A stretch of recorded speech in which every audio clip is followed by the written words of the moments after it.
les neuroatypiques, l'hypersensibilité puis l'hyperesthésie. Si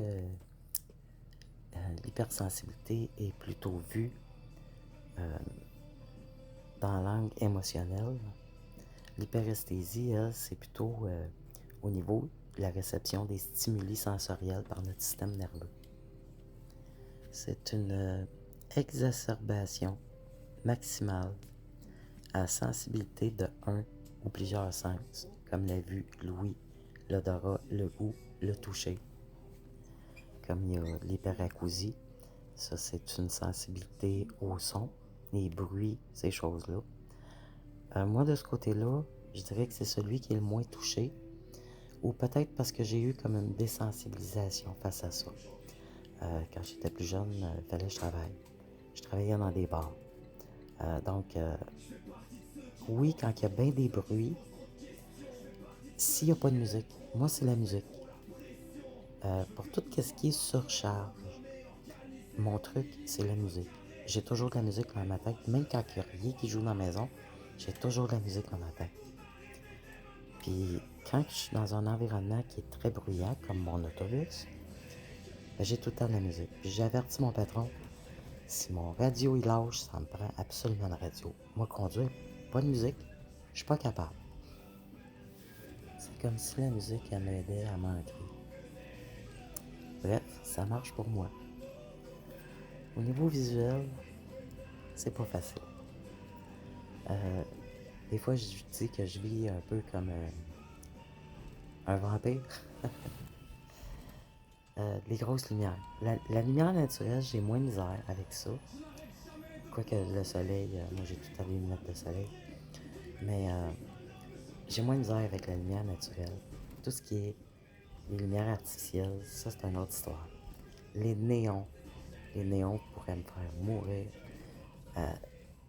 J'ai pas de mots pour expliquer ce que ça me fait des néons. Ce que je peux dire, c'est que ça me cause, à la longue, comme une grande fatigue. Comme par exemple, je revenais de Rigaud, il y avait un gros orage, il y avait du trafic. Les lumières, la pluie, puis il mouillait en tabarnouche. La pluie, les lumières des chars, les bruits, tout ça. Mais surtout les lumières, au niveau des lumières. Les lumières, puis les mouvements, puis tout ça, les contrastes. À un moment donné, j'ai été obligé d'arrêter parce que j'étais complètement en surcharge. Fait que mon truc à moi, dans un cas comme celui-là, ça a été de m'arrêter, d'aller me chercher un bon café. Puis après ça, de m'installer dans mon auto. Puis de me mettre de la musique. Puis là, c'est comme, parlez-moi pas, touchez-moi pas, crissez-moi la paix. Je me mets dans ma bulle, puis je focus sur la musique, puis je décompresse. 15-20 minutes après, j'étais correct, puis je pouvais repartir, me retourner chez nous. Je dis j'étais correct. J'étais correct pour me retourner chez nous. Disons que j'aurais pas refait encore la même route par contre. Au niveau tactile, ouais, ça c'est compliqué. Les tissus. M'habiller, c'est l'enfer. Complètement l'enfer. Il y a des tissus que je suis carrément pas capable de porter. Beaucoup. C'est carrément intolérable sur ma peau. M'installer dans mon autobus, c'est tout un show. Dans mon auto aussi, mais c'est bien dans l'autobus. Je m'assis, puis là, il faut que je veille à ce qu'il n'y ait aucun pli. Surtout comme en dessous de mes cuisses, mes pantalons, faut pas qu'il y ait un pli. Parce que le pli va me gosser. Il va terriblement me gosser tout le long. À un point tel que c'est bien que ça fait mal. Fait que m'installer dans mon autobus, c'est quasiment un show parce que là, je mets ma ceinture, puis je suis bien installé dans mon banc. Là, tout y passe. Les pantalons, mon chandail, mon jacket. Faut pas que je sente de plis. Puis les maudites étiquettes d'un vêtement. Pour moi, c'est des cactus. Si je me retrouve en surcharge, j'ai remarqué ça que, admettons, quelqu'un va juste m'effleurer le bras, puis je vais me tasser. C'est. C'est pas que ça fait mal, mais ça fait mal. Peut-être qu'un jour, je vais trouver le bon mot pour décrire la sensation. La seule chose que je peux dire, c'est comme ça fait mal. L'odorat. Déjà, moi qui étais une grosse fumeuse, on dit que les fumeurs sentent moins. Les gens, ils en revenaient pas. Comment que moi, j'ai ce côté-là sensible, malgré que j'étais une grosse fumeuse. Là, je fume pratiquement plus. J'arrête de fumer, je fais des petites rechutes, je réarrête, je fume pratiquement plus. Ah, sacrifice, c'est pire. Je sens tout. C'est hallucinant dans mon autobus. Il y a des jeunes, là, quand ils rentrent dans l'autobus, là, c'est comme oh my god, mais qu'est-ce que t'as mangé, toi? De... Où est-ce que t'as pogné ça, cette odeur-là? Bref, c'est pire. Je dirais c'est fois 1000. Je sais pas ce que je vais faire avec ça. Je vais finir par m'habituer. Mais c'est ça. Je sens énormément plus. Puis je sais vraiment pas ce que je vais faire avec ça. Parce que surtout dans des milieux clos comme mon autobus. Ouais, c'est ça. Là, naturellement, avec ça, il vient les saveurs. Sauf que c'est ça. Là, j'ai tellement mangé de bonbons. Parce que je comble la cigarette avec des bonbons. J'ai tellement mangé de bonbons au point de m'enlever le cœur. Là, j'ai de la misère à manger des bonbons. Puis on dirait que j'ai comme peut-être un peu comme la bouche brûlée par les bonbons. Mais non, effectivement, tout goûte trop bon. Surtout le pâté chinois. Bref, toutes ces sensations-là, fois 1000, mais ça fait qu'on a des surcharges. Surcharge sensorielle, qu'il appelle. Puis, mais ça fait quand même très longtemps que j'ai appris à gérer ça. Mon truc à moi, c'est sûr que comme quand j'arrive de faire mes runs, quand j'arrive chez nous, c'est comme je m'installe, je mets un petit peu de musique sur mon téléphone, puis je vais checker les nouvelles. Ça ne me parlait pas, ça ne me dérangeait pas. Non, ça, je suis pas à ce point-là, mais je me mets dans ma bulle. Je me mets complètement dans ma bulle. Quand c'est des journées particulièrement plus stressantes, je vais aller m'étendre dans mon lit, 15-20 minutes, des fois une demi-heure. Après ça, je suis bonne pour repartir pour le restant de la journée. Parce que si je fais pas ça, la surcharge, elle augmente, elle augmente, elle augmente. Puis à un moment donné, ça explose. Au niveau émotionnel, c'est pareil. On est fois 1000. Dans mon autobus, j'ai deux de mes jeunes qui ont perdu leur mère au printemps. Puis justement, aujourd'hui, le petit gars, il pleurait dans mon autobus. C'est pas facile. Puis c'est ça, quand je l'ai déposé chez eux, il est arrivé, puis il est arrivé à la porte, puis la face toute mouillée. J'ai donné des Kleenex, puis j'avais quasiment le goût de pleurer avec. Fait que ça m'a pris quelques coins de rue avant d'être capable de reparler. J'étais pas capable de parler. Fait que si on ajoute à tout ça que depuis pas loin d'une trentaine d'années, je vis des douleurs chroniques. C'est ça. Niveau sensibilité, des fois, je suis pas mal à prendre avec des pincettes. Ce qui fait que des fois, j'ai des jours où ce que je dis, je donnerais tout ce que j'ai juste pour vivre 24 heures sans douleur. Mais comme que je peux rien y changer à ces douleurs chroniques-là, j'ai appris à vivre avec. Je sais pas c'est quoi ne pas être comme ça. Je sais pas c'est quoi d'être comme toutes les autres. J'ai jamais vécu ça, j'ai toujours été comme ça. Il y a des choses comme quand je vois des gens avec des jeans. Du jeans, je suis pas capable de porter ça, je suis pas capable de toucher à ça. Et quand je vois quelqu'un avec ça, je sais pas comment il fait. Ça me fait comme une drôle de sensation. Je comprends pas que les gens puissent porter ça. Moi, je suis juste pas capable. La sensation, ça, je dis des fois en riant, ça me fait friser les oreilles. Même chose, la laine. Je suis pas capable. Je suis pas capable de me faire toucher non plus par des gens que je connais pas. Si j'ai à voir un chiro, les premières séances sont vraiment terribles. Mais là, un coup que je le connais, bon, ça s'estompe. Mais je vois un médecin si je le connais pas. Ah, faut qu'il me touche. Oh non, faut qu'il me touche. Non, les gens que je connais pas, j'ai bien la misère à y toucher. Faut y aller à très petite dose. Je rêve de massage depuis au moins, my God, ça fait plusieurs années. Mais je suis pas capable. Je suis carrément pas capable.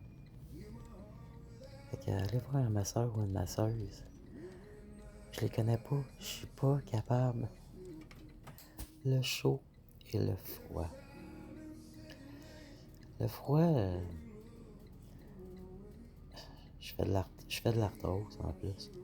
Mais le froid, je veux dire, quand on est bien habillé, bien équipé, puis qu'on a un bon poêle à bois, ça aide à passer l'hiver. Mais le truc, c'est de bien s'habiller. De bien s'habiller, des bonnes bottes, des bons gants. Bien habillé, ça passe. C'est-à-dire, on rajoute des couches.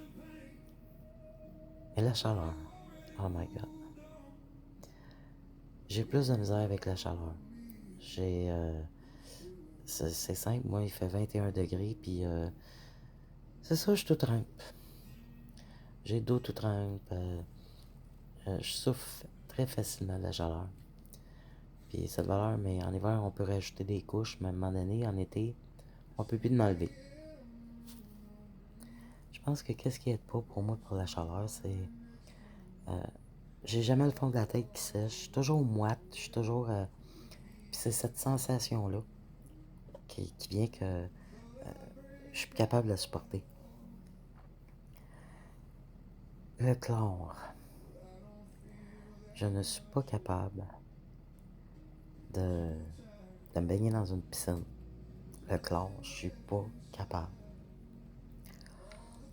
J'ai connu quelqu'un qui avait une piscine au sel. Je dis, ah, ça doit être différent. Ça devrait aller. Non, c'est pas mieux. De toute façon, je me suis baigné dans la mer, puis... ah, Seigneur, ça... Vraiment, j'avais trouvé ça terrible. C'était l'enfer. La piscine au sel. C'était de la petite bière à comparer à ça, là. Fait que c'est tous des exemples comme ça. On est tous un peu différents. Il y en a qui... il y en a d'autres... moi, le bruit, ça peut aller. Il y en a d'autres, le bruit, c'est insupportable pour eux autres. Fait que c'est tous des petits exemples qui montrent, c'est ça, l'hypersensibilité, l'hyperesthésie. En fait, si je pourrais décrire ça, faire une image de ça, je suis comme un fil électrique, sans protection, branché sur le 220. Puis le breaker, ben, il a grillé puis il a fondu là, à on. Il n'y a pas moyen de le fermer. Tout ça, ben, ça fait qu'on a une réaction qu'on appelle la stéréotypie. Qu'est-ce que c'est? C'est des mouvements, des gestes qui sont répétitifs puis carrément non fonctionnels. Du moins pour le commun des mortels. À quoi ça sert? Ben, ça a une fonction d'autorégulation. Ça va aider à gérer une surcharge sensorielle parce que ben ça nous aide à... On va focusser juste sur ce geste-là puis la sensation qu'on contrôle. C'est une sensation contrôlée. Ça va aussi apaiser au niveau des émotions. Ça aide à évacuer un trop plein d'anxiété ou d'angoisse ou de l'incertitude. Les plus courants, c'est se balancer, le battement des mains, tourner sur soi-même, craquer les doigts, répéter les mêmes phrases. Quand j'étais jeune, ben, je me balançais, je me faisais craquer les doigts. Ou je me grattais. n'importe où. Les bras, une jambe, je me grattais. Je le fais encore des fois d'ailleurs. Ça, puis je me balançais. Je me craque plus les doigts. Je fais de l'arthrose, puis disons que je fais attention. Je me craque plus les doigts. Me balancer. Quand j'étais jeune, je le faisais. Par contre, en grandissant, c'est ça, tu te fais regarder de travers, hein. Puis comme, il y a toujours eu de la musique dans ma vie, tout le temps, tout le temps, tout le temps. J'ai changé ça. En fait, moi, il y a tout le temps de la musique. Fait qu'au lieu de me balancer, je fais juste bouger au son de la musique. Ou je me fais aller une patte au son de la musique. Ou non, je tapoche avec mes mains au son de la musique. Fait que ça passe mieux, ça passe en dessous du radar, toi. C'est comme ni vu ni connu.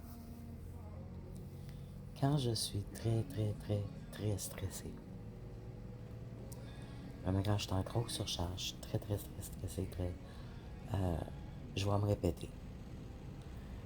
Je vais pouvoir dire, je vais exprimer quelque chose, je vais dire quelque chose, puis je vais dire la même phrase 2 fois, ou des mêmes mots. Je vais les répéter 2 fois. Ça, c'est quand que je suis très, très, très stressé.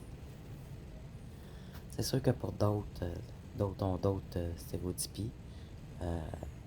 On est tous différents. Moi, je peux juste parler pour moi. C'est des exemples que je donne. Comme mon ex, lui, quelque chose qui l'apaisait, c'est niaiseux, mais il rouvrait son paquet de cigarettes puis il sentait ses cigarettes.